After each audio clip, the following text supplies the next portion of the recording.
Well. Beautiful people, best damn nation. It is Wednesday, and you know what time it is. It is the Best Damn Wrestling Podcast. I am your humble host, Brian Renegade, and with me, I have the best damn crew. First of all, I got my player, pimp partner in the building. We call him Senor Fuego.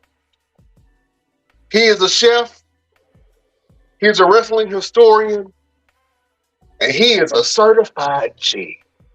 Ladies and gentlemen, I introduce to you Chef Showtime. What's happening, Chef? What's good? How you doing today? Oh man, blessed and highly favored, as the old folks say, and as I always say, my friend. Hope you had a good weekend, man. I worked all weekend. Oh man, you worked all weekend. Well, hopefully you had an opportunity to check out WWE Payback, man, and AEW Collision. There's been a lot of stuff going on, Jack. You know what I'm saying? I hope you your ears are percolating to what's going on out here in these streets. Can't wait. Oh man. Well, listen, Best Damn Nation, thank you for joining us each and every Wednesday like you do. If you're listening to us online, we're on Pandora, iHeartRadio, Google Podcasts, Stitcher, Audible, Amazon Music, wherever you get your podcast, you can listen to the fellas at the Best Damn Wrestling Podcast, or you can watch our broadcast live each and every Wednesday on Twitch, YouTube, Facebook. And then you can watch all of our repurposed content on our social media pages. Thank you for joining the show. Let's talk about some wrestling. Shit. Man, I think that one of the big storylines that's been going around for a couple of days, and I kind of hate that we only broadcast on Wednesdays, man, because it seems like so much happens in such a little time between the time that we have our Wednesday broadcast and then the next Wednesday broadcast. It's so much crap that started happening. We got to talk about it. If you're not into wrestling, I don't care. We are a fun podcast. We're a fun podcast. We talk shit all the time, and you gonna hear us talking some today. Is that cool with you? I hope it is. If it ain't, I don't give a damn. Let's talk about some wrestling. Chef, one of the big things that's going on right now is your boy who can't stay out of the news, can't stay out of the spotlight, man. The one and only CM Punk has just been fired by your boy Tony Khan, man. This has been going on for a while. The back and forth between the back and forth between CM Punk and the backstage area. Not a lot of people like Phil. Not a lot of people like CM Punk. And for some reason, he has been pulling on the tiger's tail for some time. And Tony Khan almost was like, I had no other choice but to fire CM Punk. When he said that and announced that on Saturday's show at Collision, there were a rain of boos that came down. And I believe they were in Chicago, if I'm not mistaken. And you know that is Punk's home turf, Jack. That is his home turf. And this is coming from Sportskeeda after Tony Khan announced that he had fired CM Punk on AEW Collision. 89,000 people logged off. 89,000. I think that the total viewership by the end of the show was like around 200,000 or something like that. Those are very, very low numbers for a Saturday show that's already kind of struggling. You know what I'm saying? And now with CM Punk out, what does that look like? Does AEW have a star that they can depend on? Are they going to rely on homegrown talent or not? inquiring minds would like to know. But Tony Khan said, hey, CM Punk don't run this place. I run this place, and I had to get rid of CM Punk for my own personal safety. Whether you believe it or not, Tony Khan had to make a decision, man, that was best for the locker room, best for business, and best for AEW, man. Chef, I want to hear some of your feedback on CM Punk. You know, we've been talking about him for the last 2 podcasts, man, about, stirring up trouble, man, and, apparently it's gotten to him. Let's talk about that real quick, man. CM Punk, do you think Tony Khan was valid in his firing of CM Punk? To a certain extent.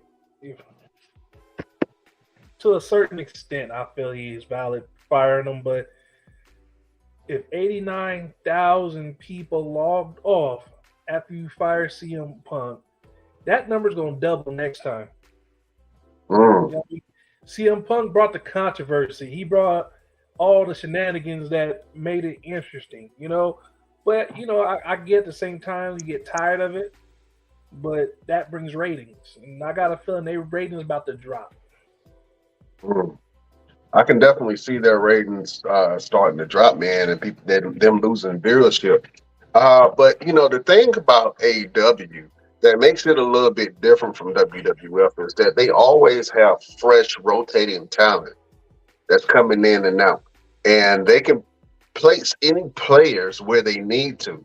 But can the current AEW roster be able to carry on during CM Punk's leave? You know what I'm saying? And I think that's the big question. Do they have big enough stars that can draw these crowds, man, that they had, back at Wembley Stadium? They had 80,000 people at their All In event, and then they just had All Out not too long ago. Can they carry on this momentum? I think that they can if they make the right decisions, man. But this CM Punk firing, I think it's a blessing and a curse at the same time. It's a blessing because the locker room is getting rid of someone who they view as a cancer in a lot of ways. And then on the other end, they have to step up. AEW loses a huge star in CM Punk. So where does that leave AEW? Where does that leave Tony Khan? That's a big question, man. And I know Mr. Everything kind of went on a tirade last week and said, man, why can't you just sit down and shut up and make your money? You know what I'm saying? Just tell them to sit down, shut up, and make your money. But in this case, he's been sat down and he's been shut up. So, you know what I'm saying? For how long? That's a good question. For how long? They like to fire him or bring him right back.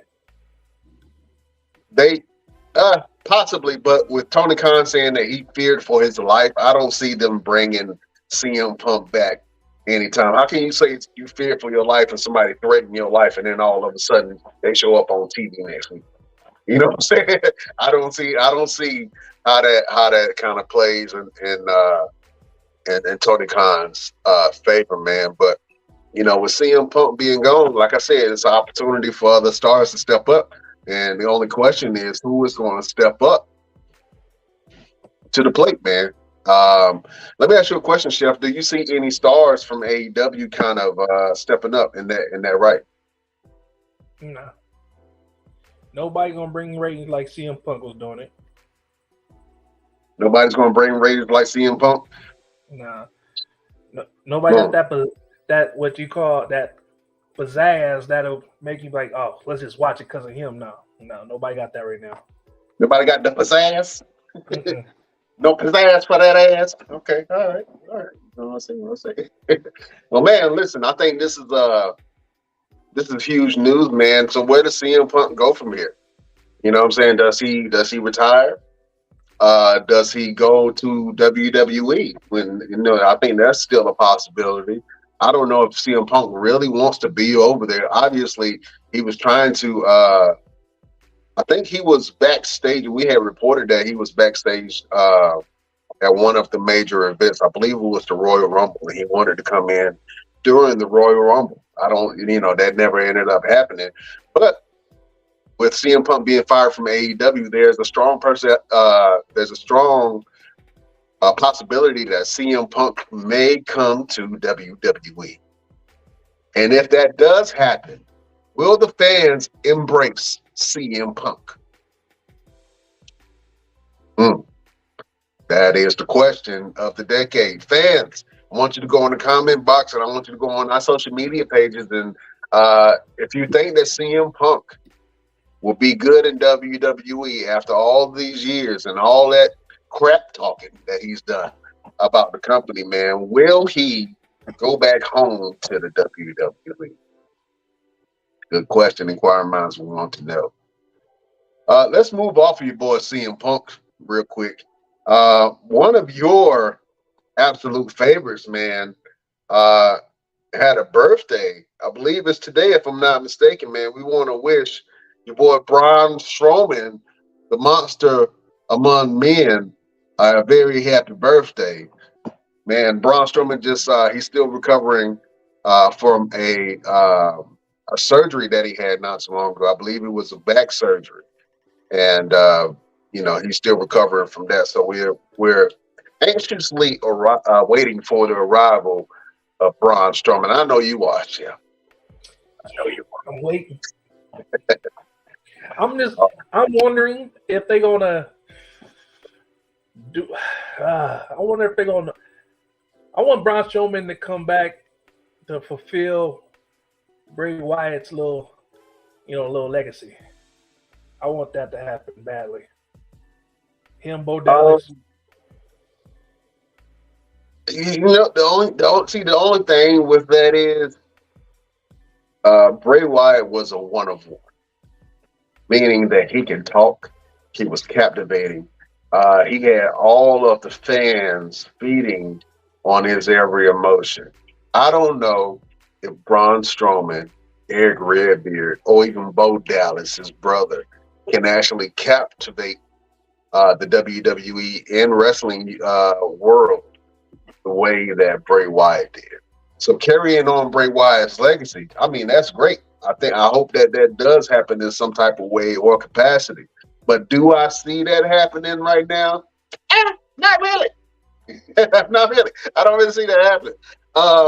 And, like I said, Bray Wyatt was a talker, man, and so I don't think that Braun Strowman or Bo Dallas or Eric Redbeard can feel his shoes, man. The wrestling world lost a real one when Bray Wyatt passed away, man, and a lot of people were sad about that. I think this death is kind of up there around the fields of when Eddie Guerrero died, man. It kind of has that same impact on the wrestling world.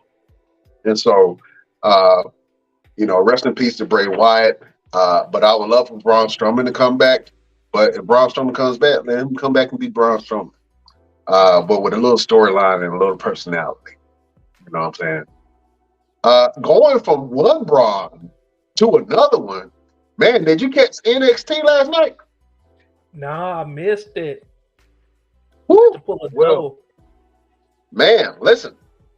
There was a spot between the Braun Breaker and Von Wagner match, which was, I believe, it was a no holds barred kind of feel. Braun Breaker defeated Von Wagner, but at the end of the match, man, Von Wagner got sent to the hospital because Braun Breaker picked up the metal stairs while Von Wagner's head was laying on it. He picked up the stairs and crushed his skull. I don't know if he crushed it. I just know he had some lesions. He was bleeding from it. The top. They blacked out the screen when it happened. But fan videos are always great because they show you exactly what happened.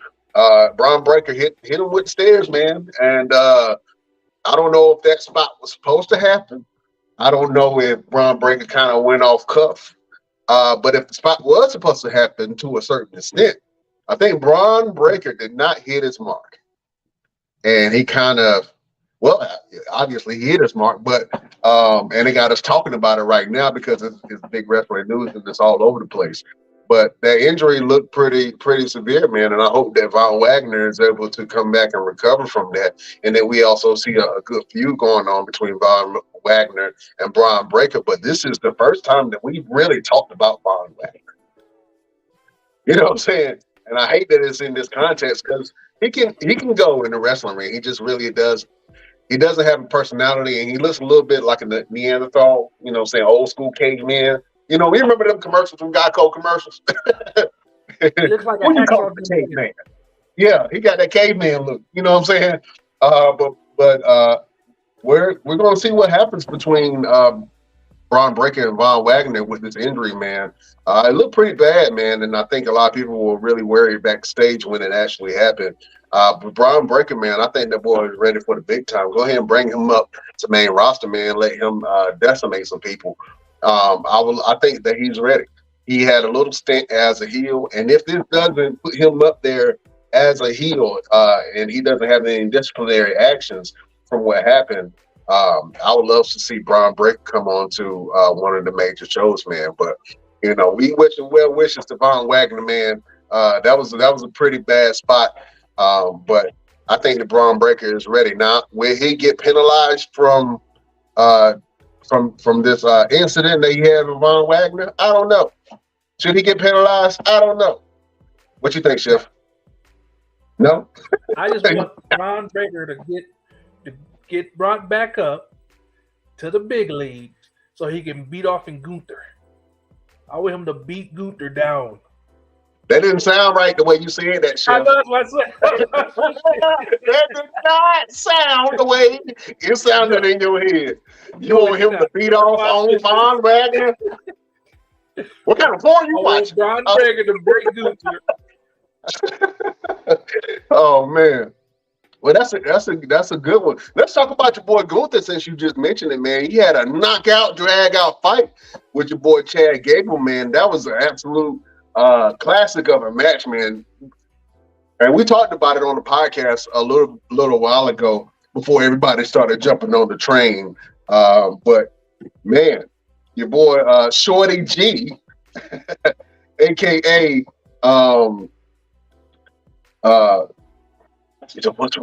what's the boy name? Brain fart, Chef. Help me. Come on, help me, Chef. Help me. I forgot. He Oh got man.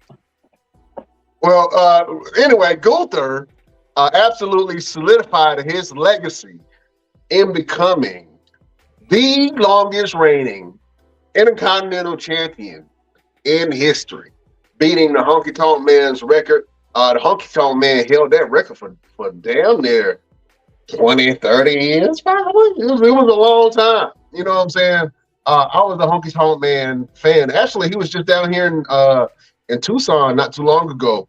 And I wanted to go down there and interview him and ask him how he felt about Gunther breaking his record. But I didn't get an opportunity to actually do that. But man, Gunther is a certified legend now, man. He is, after a year. Do you understand that? After a year in WWE on main roster, he has surpassed a WWE legend, Honky Tonk Man, in his record and became the longest reigning Intercontinental Champion ever. Chef, what you think about that? That's your boy Gunther. I know that's LP's boy, but I know you don't care too much for Gunther. But what do you think about Gunther, man, becoming the longest reigning Intercontinental Champion ever? I feel Gunther should have lost that match. What? Yeah, he should have lost that match. You know me. I don't like Gunther. You know, Gunther could trip and break his leg, and I'll be like, good. Jesus Christ, Steph. It's a good accomplishment.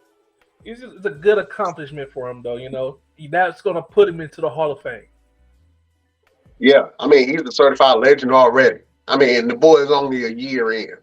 Oh, I don't know anybody who's had a meteoric rise like Gunther has. From the time he stepped on main roster to now. Roman. He's only been beat one time, and that was by Chad Gable, and that was via countout. That man is a certified legend. And when Seth Rollins eventually has to drop the belt to somebody, I think that Gunther should be that guy. I think that, well, this is the thing. Can Gunther carry a show? We know he can have matches. We know he can speak a little bit. We know that he can absolutely destroy anybody that comes in that ring with him. But the question is, can he carry a show? Can he carry a brand? You don't think so, Chef? You know what just popped into my head right now. I can see like the move up of Braun Breaker coming to the main roster, challenge Seth Rollins and take the belt. I can see him carrying the show. Okay, you can see Braun Breaker carrying the show, but not Gunther. Gunther is more. Best Damn Nation. You got to put something in the comment box. Do you see Gunther carrying Raw? Nah, because Gunther, I honestly think his whole thing is Imperium. I mean, with that, like how it looks like they about to break up, he ain't gonna be able to carry the show by himself. He needs help. You feel me? Like Braun Breaker, he can do it by himself. Who else? Who's the champ right now? What's that dude name? I forgot the black dude name already. What brand? NXT. NXT. He took the belt from Wesley. Oh, Carmelo Hayes. I can see Carmelo Hayes,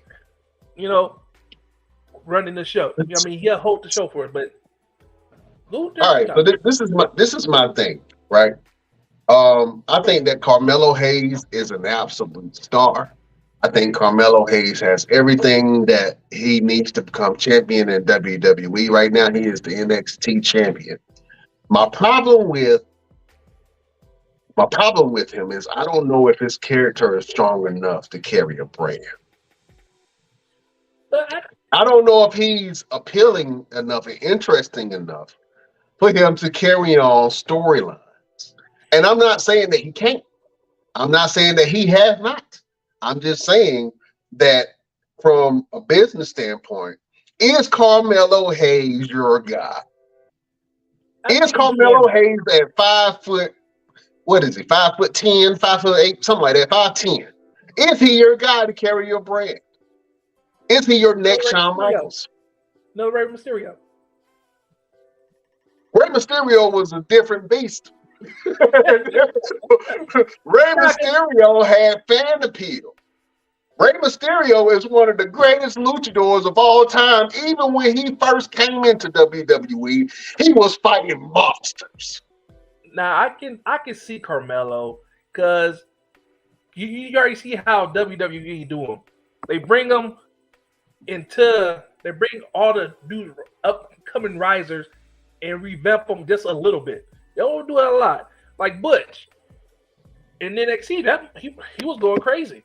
But now when he got here, this dude's he was quiet, little lunatic. I don't like the Butch character, but he's changing everybody. Like Gunther, he's still the same person he was at NXT. Ugh, I don't like it. But everybody else, they do a little small revamp. They make him a little bit better. Man, I think that Gunther can be poised to take on the show. I think that he can be good, and I think that with him having Ludwig Kaiser in his corner as another mouthpiece for the group, I think that they collectively together can run Monday Night Raw. But they got to put the belt on somebody because Seth, man, is on his way out, Jack, and I hate to see it because Seth is one of my favorite wrestlers, man. But with them announcing that Seth has these back problems and he has a target on his back, you can tell that they're kind of prepping him to lose the belt to somebody. Now, the question is who? You know what I'm saying? And now that we got some new blood that just came on Monday Night Raw, we're going to talk about that in a second. Where does that leave Seth Rollins, and who should Seth Rollins drop the belt to? Best Damn Nation, go on the comment box and let us know who you think that Seth Rollins should be Seth Rollins' successor. That's how the best way to say that. Oh man, look, we got to talk about your boy Jey Uso, man. Your boy Jey Uso all of a sudden just came back to the WWE and he popped his happy ass on Monday Night Raw. Man, the Uso is finally alone. They found a creative way to break up the Usos, and I know it's going to be leading towards something, maybe something that at Survivor Series, Uso versus Uso, or maybe they're going to try to push that all the way to WrestleMania and have Jey versus Jimmy at WrestleMania, which is one of their dream things to do. But right now, Jey Uso, man, right now, Jey Uso is hot, man. Jey Uso is hot. You see the fan reaction to Jey when he came out, his music, just me, oops, they want-ish. You know what I'm saying? And he started doing this, and you could see everybody in the crowd just doing the same thing. He has crowd control. He still struggles on the mic a little bit. He still kind of struggles, you know. He's getting better. He's getting better. He getting there. He getting there, but he ain't there yet. You know what I'm saying? But Jey Uso is a huge acquisition for Monday Night Raw. And for some reason, Cody Rhodes kind of ushered in Jey Uso. And so now they're saying, hey, since Jey is here, we're going to have to make some type of a trade to SmackDown. And not a lot of people are going to like it. So speculations is going around who's going to go to SmackDown. I'm thinking it might be Cody Rhodes. I think they're going to bring Cody Rhodes to SmackDown because Roman is not there, right? And then John Cena is there right now. But once John Cena leaves, who's going to be that star on SmackDown to be able to carry the brand until the Bloodline storyline starts, you know, to come back up and Roman Reigns makes his appearance. You know what I'm saying? That's what I'm thinking. Because right now, they're trying to push Jimmy, and the fans are revolting against it. They are not going behind Jimmy. I think they put Jimmy in a really weird place. And let's go back to SmackDown. On SmackDown, John Cena came out. The legendary John Cena came out. And Jimmy came out to his new music, which was dope. Both of the brothers have dope music. You know what I'm saying? But their fans did not get behind Jimmy. And then, you know, Jimmy tried to kick John Cena. John Cena caught it and hit him with an attitude adjustment, which is John Cena's finishing move. And it made Jimmy look super weak, man. I'm like, okay, if you're going to be a big heel on the show, if you're going to go the heel route, you have to establish yourself as a top star. You can't just say, I'm a star, I'm here, I'm Jimmy Uso. Although we know your accolades, Jimmy is not a good singles competitor. And he has to prove that now that he's on his own. Now, he still has the bloodline, in which I'm thinking that he went back to the bloodline, but we don't know yet because they're kind of playing around with the whole thing. So, can Jimmy Uso stand on his own 2 feet? We're going to see. He's going to have to prove himself. He's going to have to. He ain't got no chance. He ain't got no choice. So, he either going to have to be the new right-hand man for Roman Reigns, or he's going to stand on his own 2 feet and compete. And I don't know if I want Jimmy to have it. Jay got the juice. I don't know if Jimmy got the juice. But we'll see. I mean, it's coming up within the next couple of weeks, man. We'll see what Jimmy and Jay both do on their respective brands. But I'm thinking that a major star from Monday Night Raw is going to go over to SmackDown. Personally, I'm thinking it's going to be Cody Rhodes. It got to be a star. It got to be a good trade-off. And next to Roman Reigns, to be clear with you, next to Roman Reigns, the biggest star on SmackDown, said unsaid, was Jey Uso. Think about it. The next big star on SmackDown was Jey Uso after Roman. Now, that can be, you can argue with me, you can argue with your mama all you want to. You know what I'm saying? But the fact of the matter remains that Jey Uso has established himself as a top star. Jey Uso has helped carry the Bloodline storyline along, because if it wasn't for Jey, a lot of people wouldn't have been as invested, because Jey wears his heart on his sleeve. And he compels the story really well. And we were so invested into it. Even when Sammy came in and everybody loved Sammy, Jay was that measuring stick that Sammy had to get over to be accepted into the bloodline. And then as soon as Sammy got accepted, he got kicked out. What, 2-3 weeks later? You know what I'm saying? So you have to admit that Jay Uso was a big star. Now the thing is, can Jay Uso stand on his own?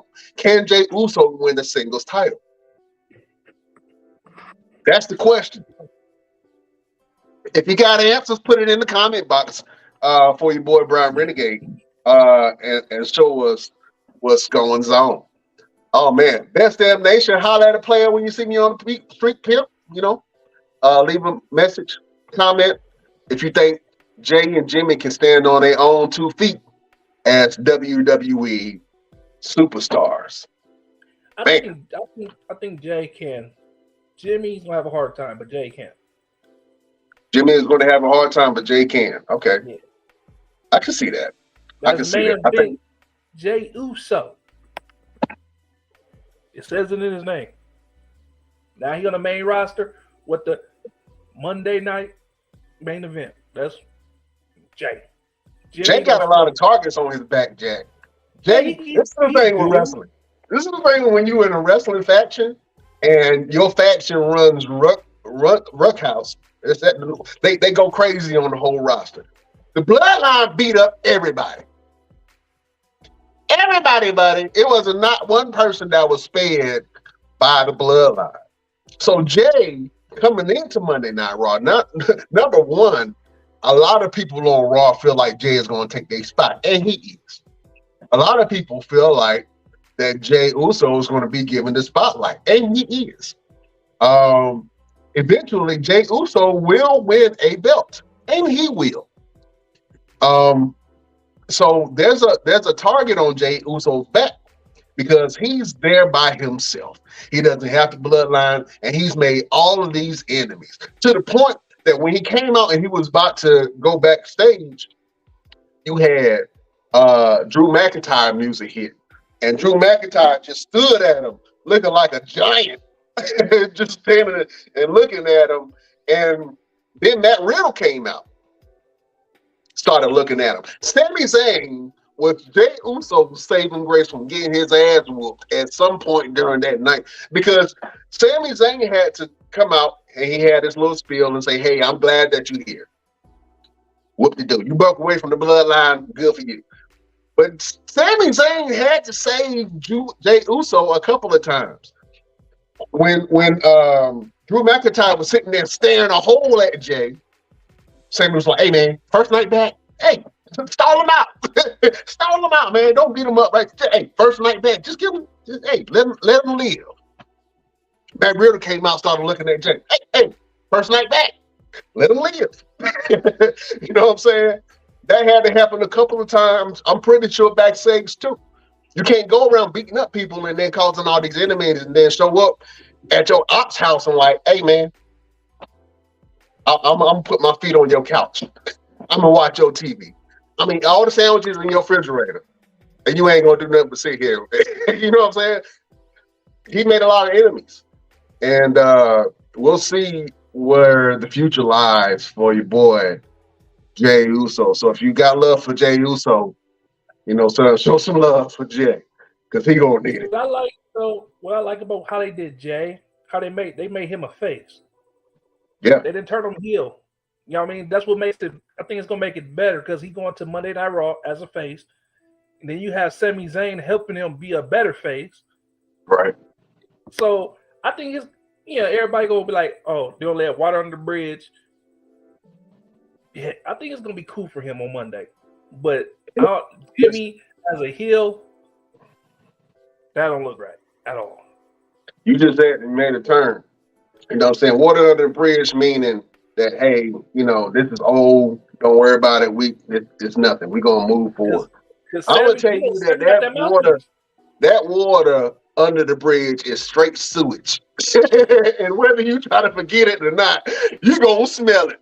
You know what I'm saying? Listen, I want the best for Jay. I hope that Jay does step out on his own and really becomes the main event, Jey Uso, and really takes over Monday Night Raw.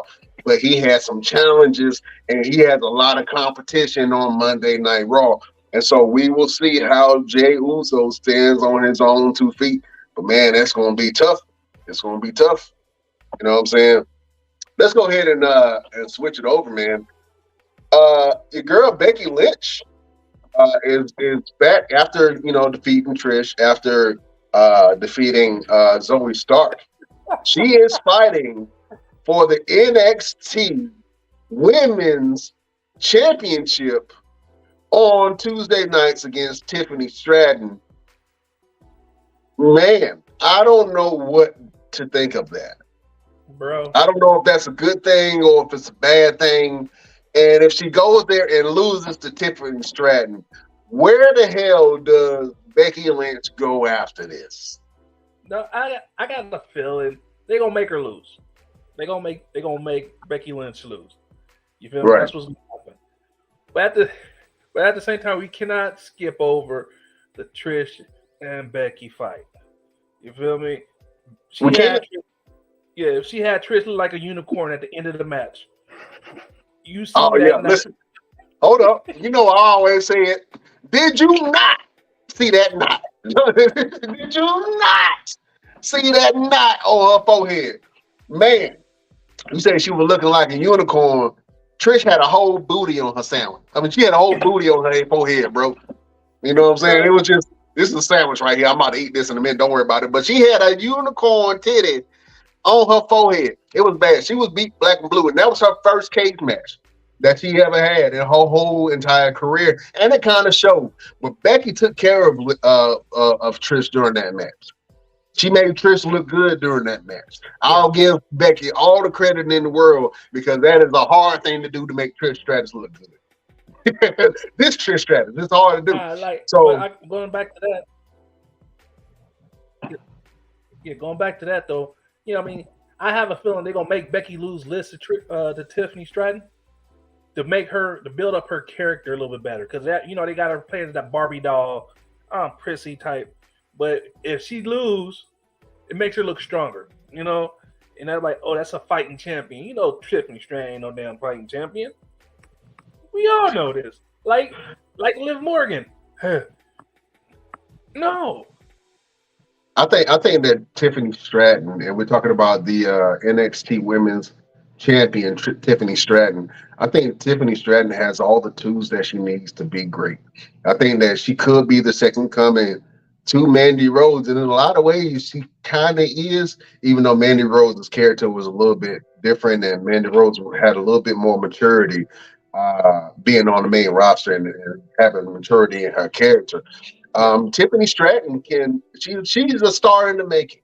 She's really good in the ring. She can talk. She can carry on a promo. You might not like her Barbie-esque Mean Girls kind of tone, but the girl can go.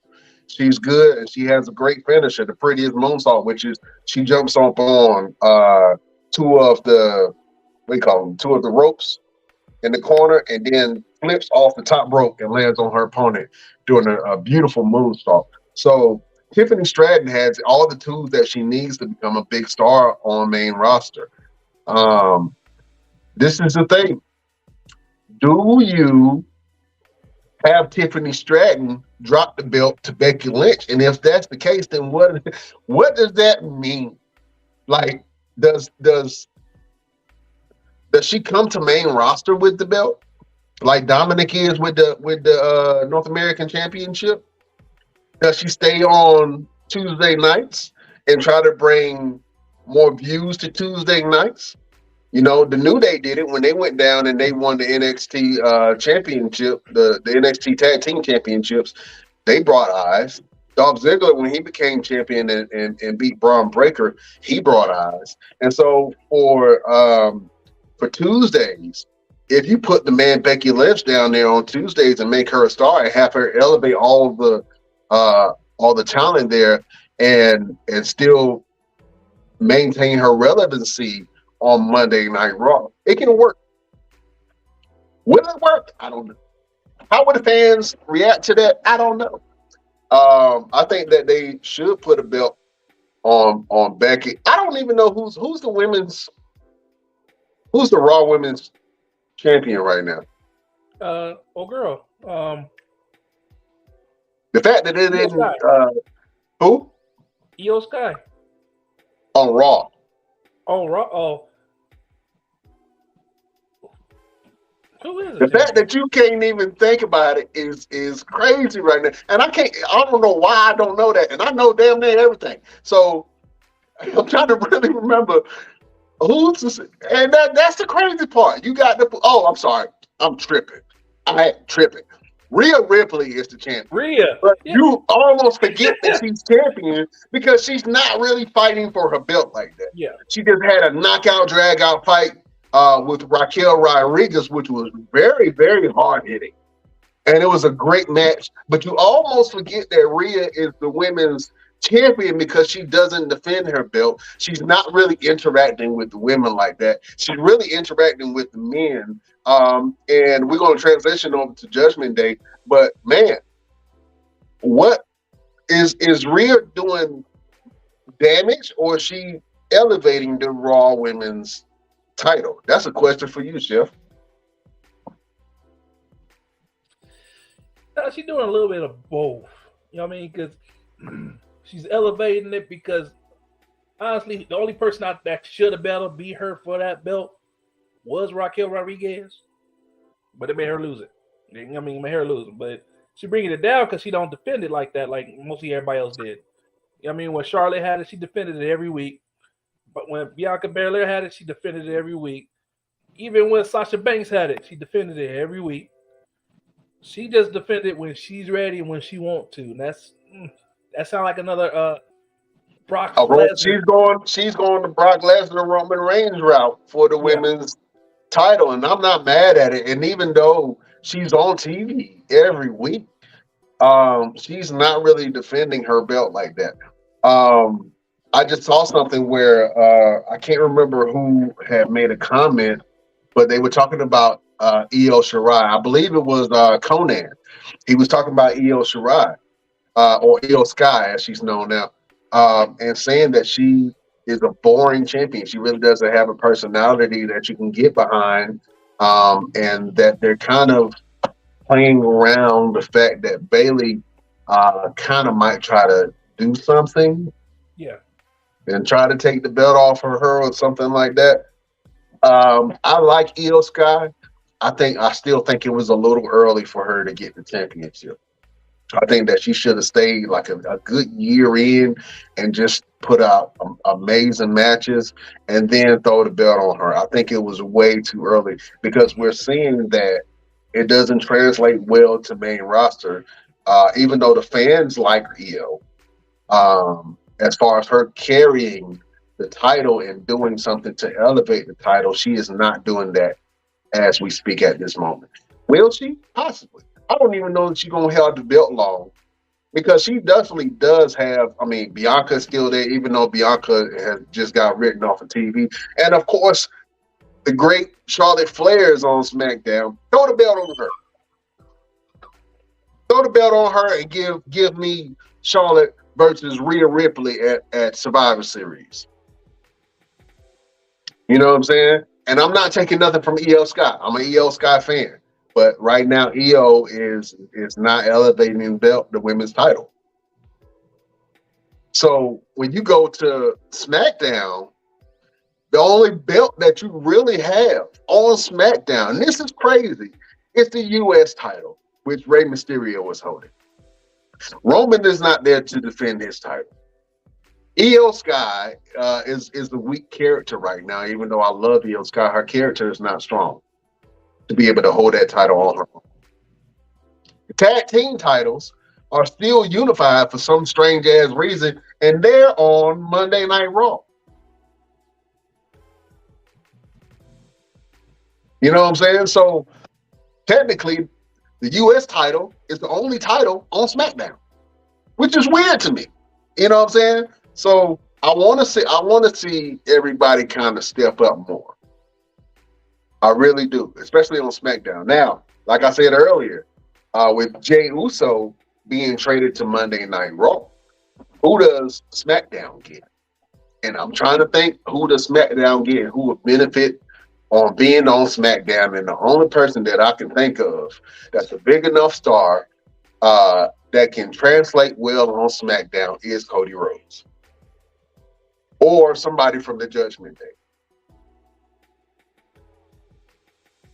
You know what I'm saying? I can definitely see Damian Priest going down to SmackDown and standing on his own 2 feet, and then they replace him with JD McDonough.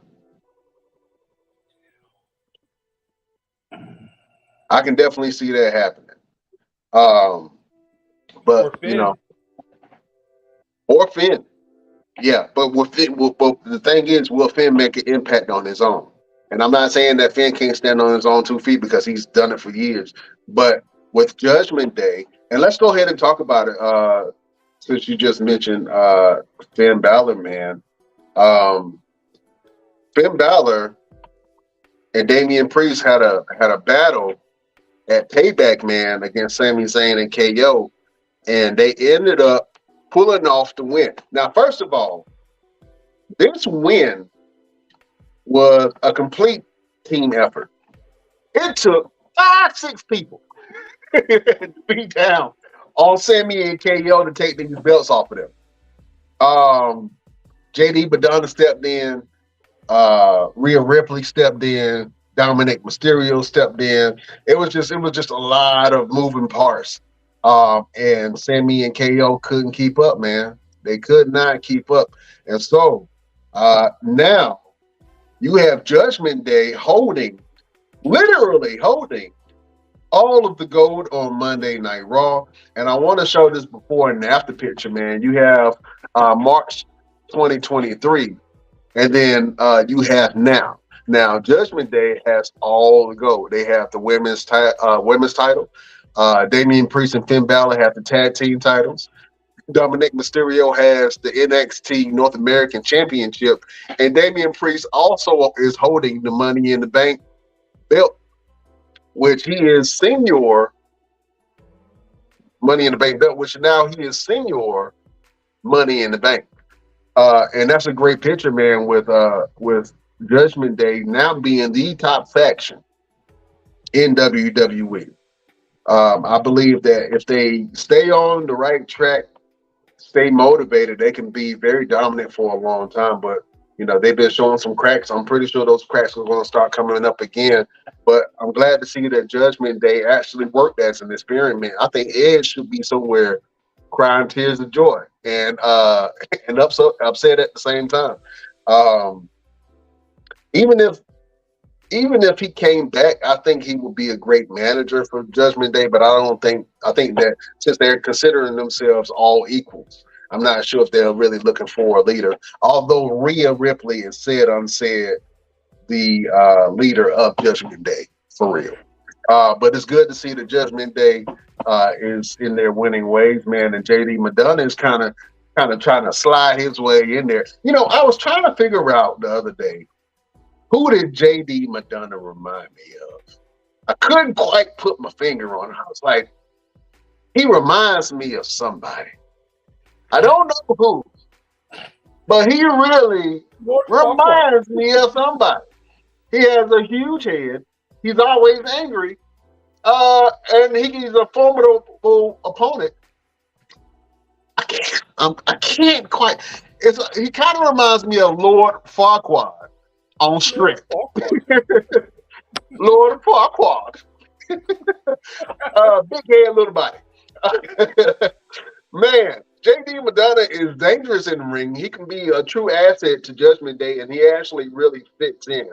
I kind of hate to see this fanboy thing that he's doing right now, but if he does get in the group and the group accepts him, I think that he will be an added addition to the group, and he will be more dangerous than Dominic. You know what I'm saying? So if you're having those tag team switches between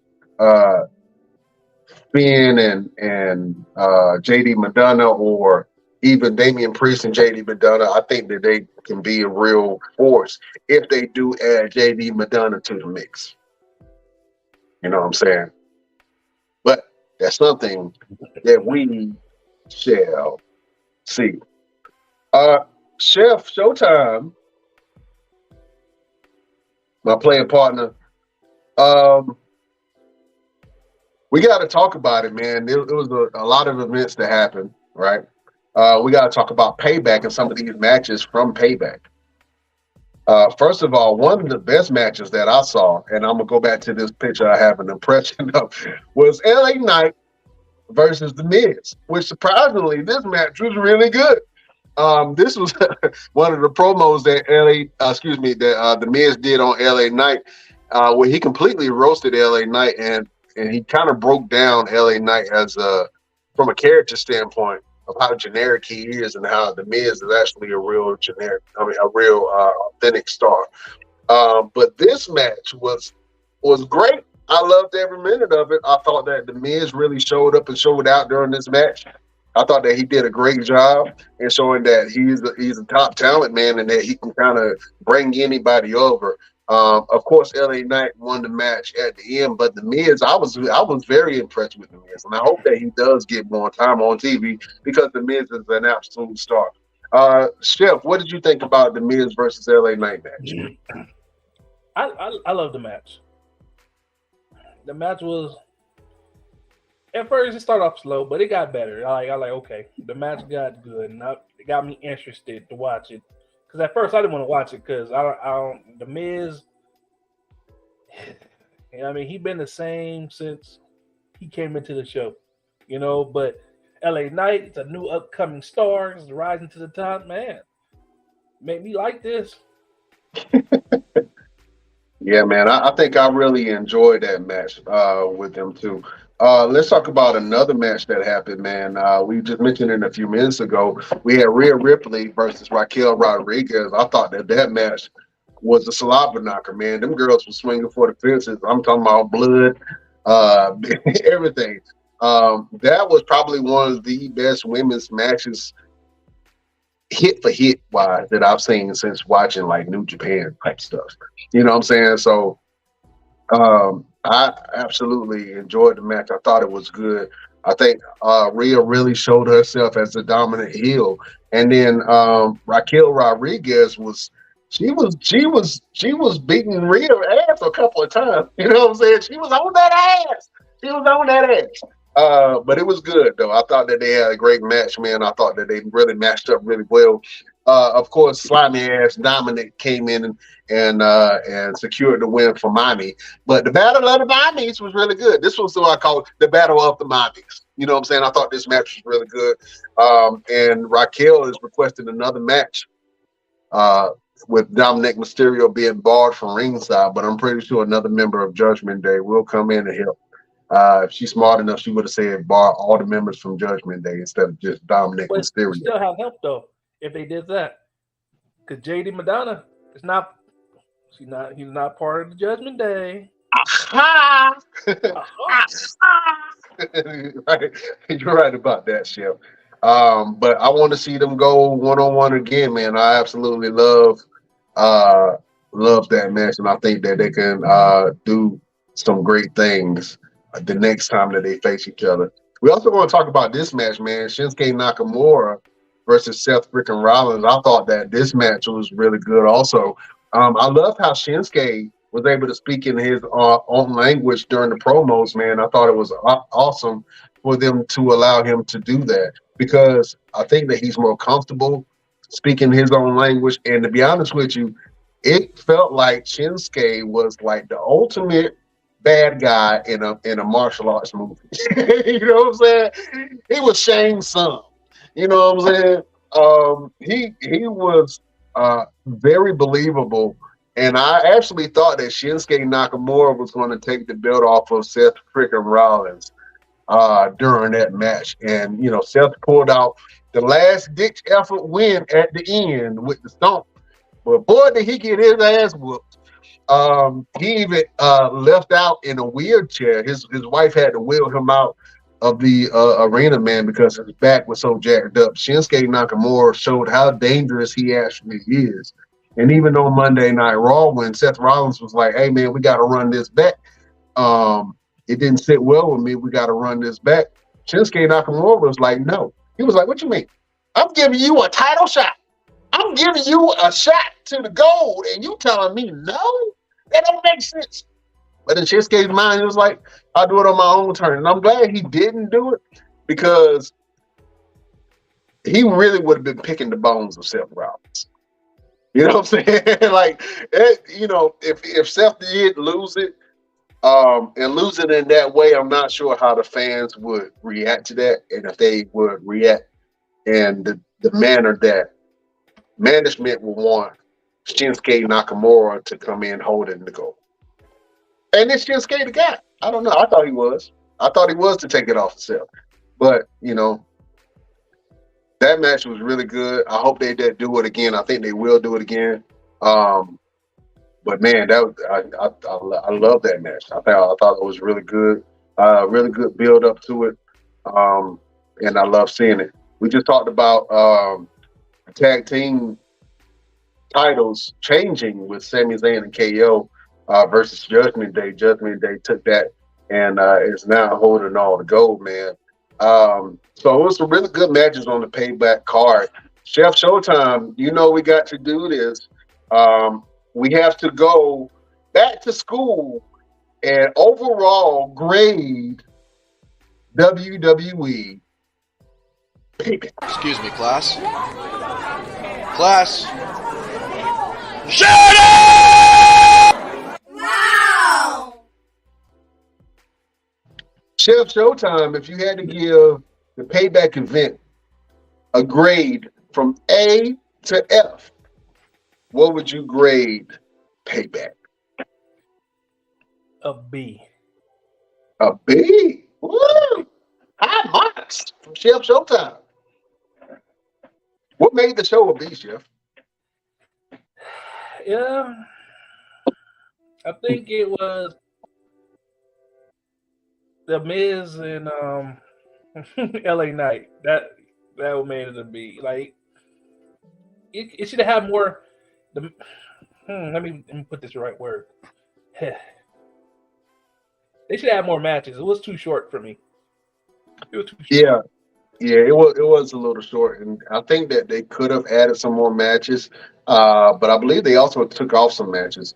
I think that the Chad Gable and Gunther match was supposed to happen, but in order for Gunther to kind of beat the Honky Tonk Man's record and for it to really make sense, they had to do it on Monday Night Raw to make it official. Even though if he would have won it, Payback, it still would have been official. I think it had more oomph on it, having him win it on Monday Night Raw, officially beating the Honky Tonk Man's record. So I think that match got cut, and I think that I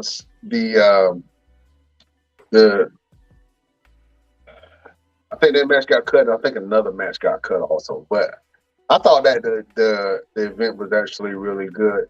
Best Damn Nation, go in the comment box. Let us know what you thought about the Payback event. What would you grade the Payback event, A through F? Give us a grade and I'll read it. But yeah, man, I thought I would give the event. I'll give it a C plus. I want to be a little stern on it. I give it a C plus. There were some matches when I was watching, I kind of tuned out during the middle of a little bit, but overall, I thought it was a solid show, a really solid show, man, all around. Even with the wrestling news about CM Punk getting fired and then the Collision show going on and the death of Bray Wyatt and all the stuff from wrestling that happened this week, I thought that they pulled off a really good match at Payback, man. And the people who needed to win, did they win? I don't know. You let us know in the comment box what you think.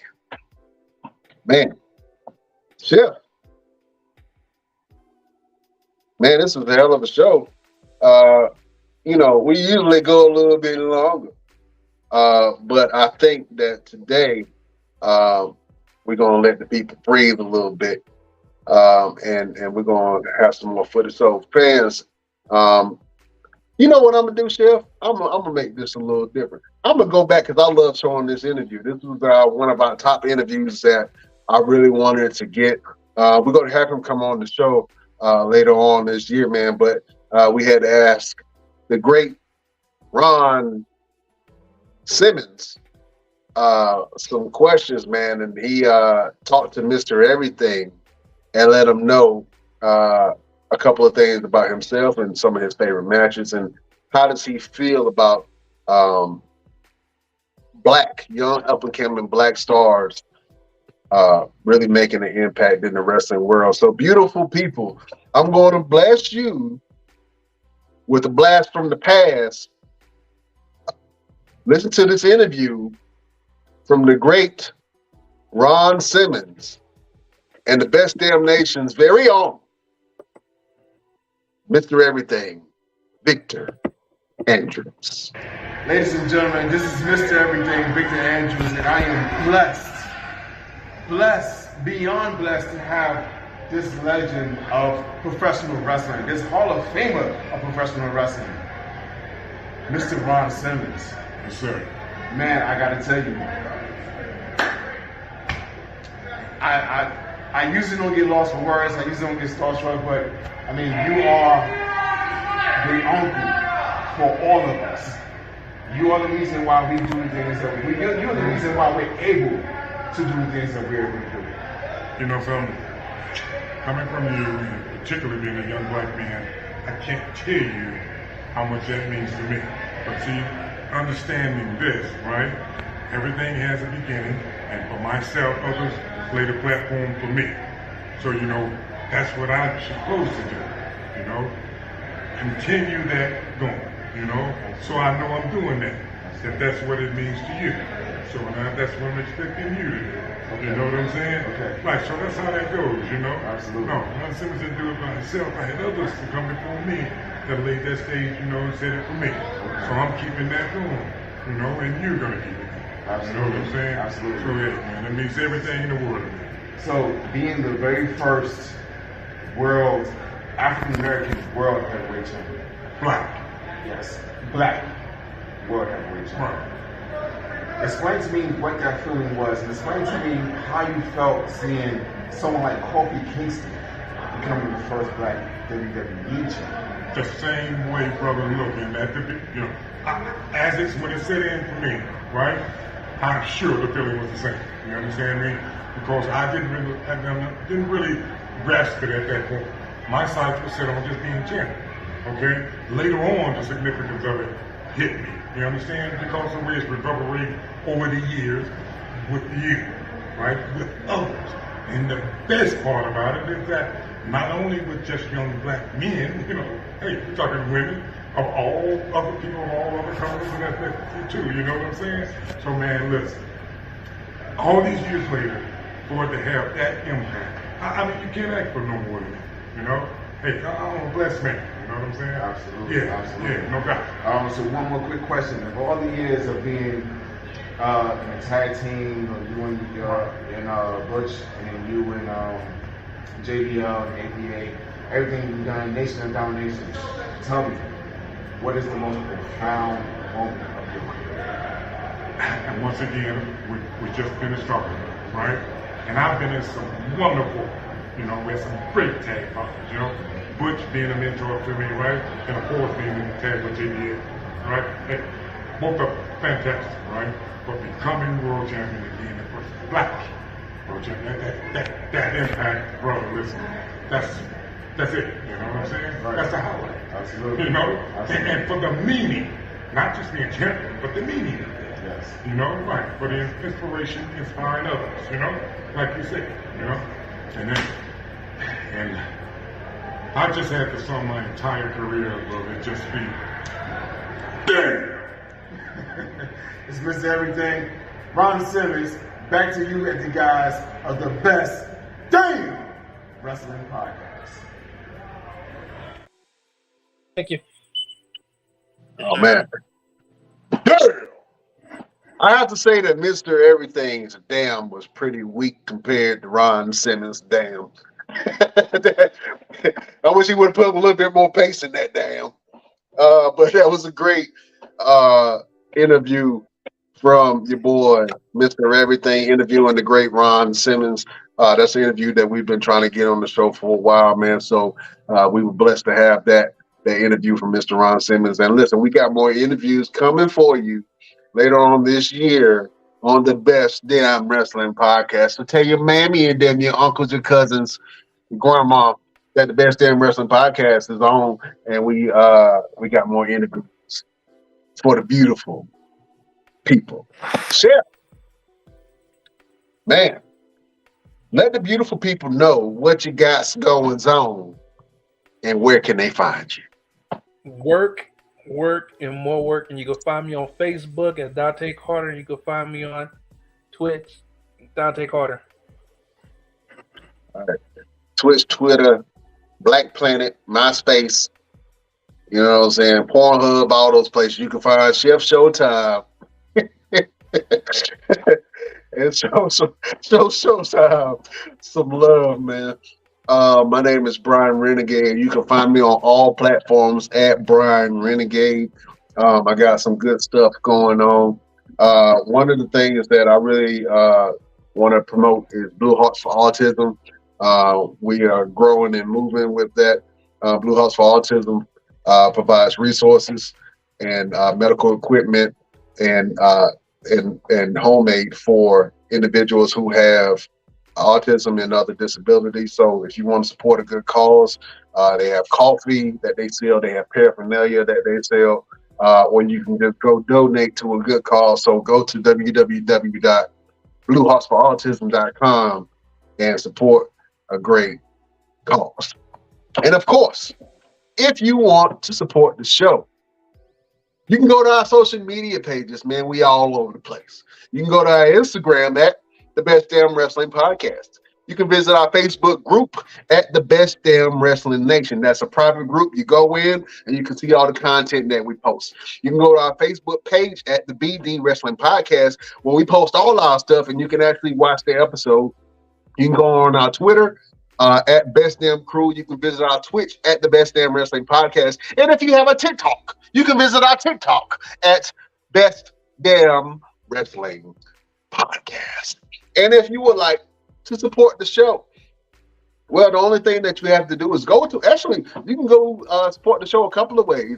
You can go to our website, www.thebestdamnwrestlingpodcast.live, and you can donate directly to the show, or you can just go on our Patreon that we have, www.patreon.com/The Best Damn Wrestling Podcast. For as low as $5. You see them 5 phalanges. You can donate to the show. We got all kind of stuff for you. We got shirts, hats, gloves, socks, behind the scenes footage. We got condoms. We got all kinds of stuff. I wouldn't recommend using the condoms, but we got all kinds of stuff at the Best Damn Wrestling Podcast.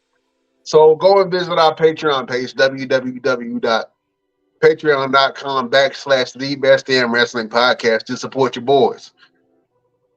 Or if you want to support us in another way, if you don't want to give us no money, we understand people are broke these days. If you want to support us, man, just share our page. Share our page, share our content. Tell somebody that like wrestling or sports or entertainment of any kind to join the Best Damn Wrestling Podcast, and you can see what we got going on. We just showed you an interview with the great Farouk, the great Ron Simmons. We just had an interview not too long ago with the great Ron Killings or R-Truth. We've had EC3. We've had Gangrel. We've had Ricky Morton. What more do you want from us? We got more interviews coming this year, man. And we're so excited. So support your boys. Support what we got going on at the Best Damn Wrestling Podcast. Right now, we're at 2.2 million impressions online and growing. So people are watching this. People are tuning in and they listening to what your boys got going on. If you have a small business and you want to promote your business on the Best Damn Wrestling Podcast, then hit us up at the Best Damn Wrestling Podcast at gmail.com. And you can request to be on the show, or you can request to sponsor an episode, or you can tell a bit about your business and what you got going on. But like I said, you can follow me on all platforms at Brian Renegade if you want to check what I got going on. Chef, you know we do this each and every week. We got to give the people some inspiration.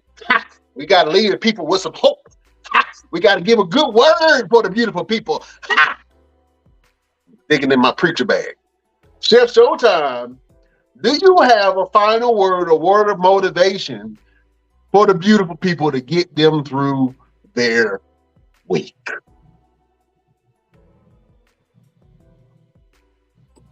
I'm going to have to go to the Forrest Gump saying, life is like a box of chocolates. You never know what you're going to get.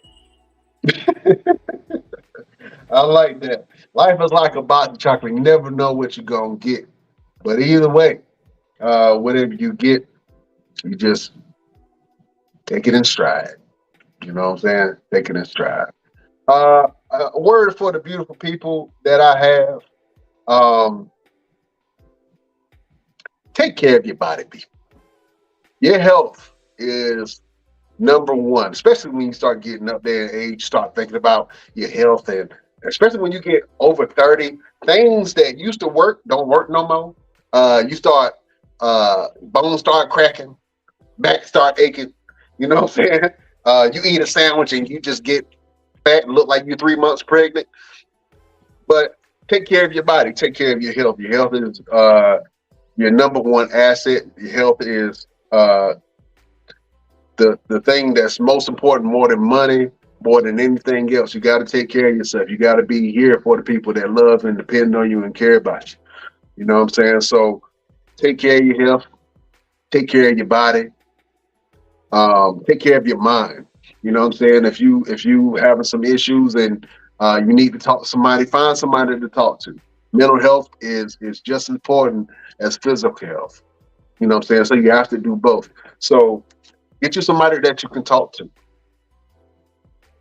Try some mental exercises that'll strengthen your mind, strengthen your spirit, and get your ass in that gym on that trail and work your body out. Because it's the only body that you got. While you're here on this earth, you got to take care of. Because ain't nobody else going to do it. And if you get to the point that somebody else got to take care of your body, then it's already too late. So while you got it, while you breathing, while you're up walking around, while you got full use of all your phalanges and all your fingers in your hands, work out, get your body right, get your mind right. Because only you can take care of you. Chef, you like that word?